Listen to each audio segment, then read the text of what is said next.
AP ఉప ముఖ్యమంత్రి పవన్ కళ్యాణ్ తాను ప్రాతినిధ్యం వహిస్తున్న పిఠాపురంలో తరచూ ఏదో ఒక రచ్చ తెర మీదకు వస్తుంది. ప్రభుత్వంలో కీలక స్థానంలో ఉన్న పవన్ ఏపీని మార్చడానికి ముందు తన నియోజకవర్గం సంగతి చూడాలని చెబుతున్నారు. తాను ప్రాతినిధ్యం వహిస్తున్న నియోజకవర్గంలోనే పార్టీలో ఐక్యత లేకపోతే మిగిలిన వాటి సంగతేంటి అన్నది ప్రశ్నగా మారింది. ఇప్పటికే టీడీపీ జన సైనికుల మధ్య ఆధిపత్య పోరు నడుస్తుంది. దీనికి సంబంధించిన బైపాస్ సర్జరీ చేయాల్సిన అవసరం పవన్కు ఉందన్న మాటలు తరచూ వినిపిస్తుంది.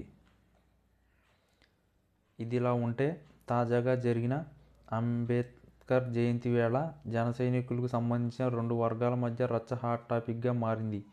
పార్టీకి చెందిన రెండు వర్గాలు మాట అనుకోవడమే కాదు, అంతకు మించి అన్నట్లుగా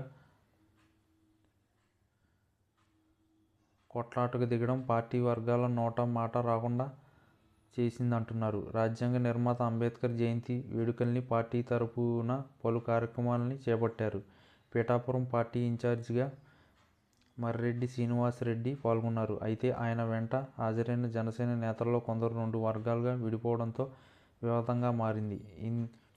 ఇందిరానగర్లో ఏర్పాటు చేసిన వేడుకల్లో వీరి మధ్య విభేదాలు రోడ్డున పడ్డాయి. ఒకరికొకరు తమకే ఎక్కువ ప్రాధాన్యత దక్కాలంటూ మొదలైన వాదన చివరకు రచ్చగా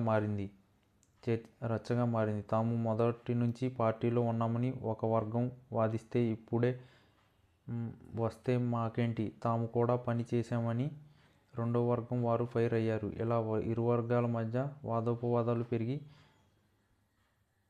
బాహీకి తలపడ్డాయి. దీంతో ఉద్రిక్తత వాతావరణంలో చోటు చేసుకుంది. ఒకే పార్టీకి చెందిన రెండు వర్గాల మధ్య నడిచిన పంచాయతీని కొలికి తెచ్చేందుకు ప్రయత్నించగా అవేమీ ఫలించలేదు. మొత్తంగా పిఠాపురంలో పార్టీ వ్యవహారాల అంశంపై పవన్ ప్రత్యేక ఫోకస్ చేయాల్సిన అవసరం ఉందంటున్నారు.